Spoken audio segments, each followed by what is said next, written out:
You think people help you because they care, but they don't. They help because it benefits them, emotionally, socially, or strategically. The truth is harsh but liberating. Kindness fades, interest lasts. If you want power, stop begging for sympathy and start awakening self-interest. Welcome to the 48 Laws of Power.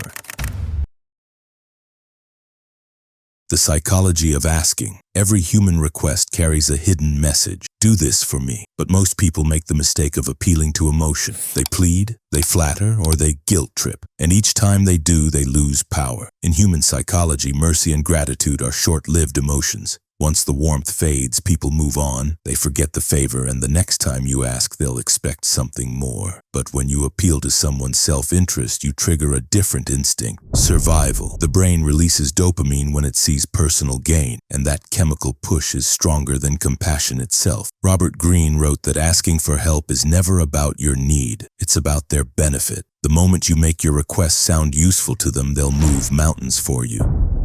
The error of gratitude.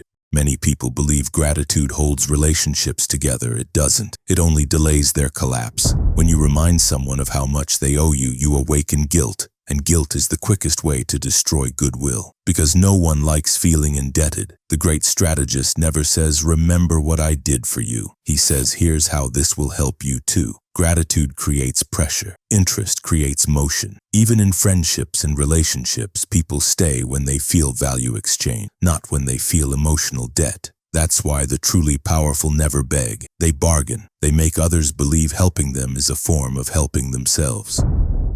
The science of self-interest. The brain is wired to calculate outcomes. What's in it for me is not selfishness, it's survival. From an evolutionary standpoint, cooperation only existed because it increased mutual advantage. That's why pure mercy rarely works. It demands emotional energy without return, but mutual benefit is sustainable. It keeps both sides invested. When you align your goal with another's interest, it no longer feels like manipulation, it feels like partnership. Imagine a leader convincing his team to work late, not for him, but for their future growth or recognition. Suddenly, resistance fades. Motivation ignites. Self-interest is not evil, it's fuel. And when you learn to ignite it, you move people without resistance. The trap of sentimentality. The weak rely on emotional appeal because they fear rejection. They believe that if they show vulnerability, others will respond with kindness. But in reality, vulnerability only works when the other person sees value in supporting it. Powerful people know how to shape that vulnerability into opportunity. They frame their need as a potential gain for the other side. Instead of saying, "Please help me," they say, "If we do this together, we both win." It sounds equal, and equality is the language of influence. People hate feeling used, but they love feeling useful. Your job is to make them feel the latter, even when the truth is otherwise. There's a fine line between manipulation and alignment. One takes, the other balances. When you appeal to self-interest, it doesn't mean you must exploit others. It means you must understand their motives better than they do. Every person you meet is moved by something: pride, ambition, validation, greed, fear, desire. When you identify that emotion, you unlock their cooperation. Robert Greene's brilliance lies here. He didn't teach deceit, he taught awareness. Because the moment you see what drives people, you stop being blind to the invisible exchanges that control your world. So ask, but never from weakness.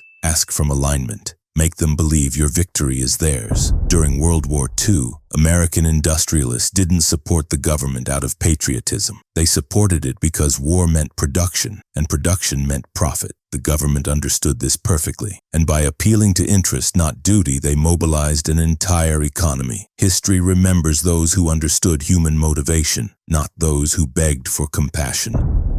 The emotional code of power. Every emotion in human interaction can be traced back to need. When you fulfill that need, you earn attention. When you promise that need will continue being met, you earn loyalty. Self-interest isn't about greed, it's about energy exchange, and energy is what drives the world. To ask effectively, you must master empathy, the ability to see the world through their eyes, to feel their desires before they speak them. Then and only then can you shape your request like a mirror, where they see themselves reflected in your goal. That's the true art of persuasion, to make people believe they are acting for themselves when in reality they're acting for you.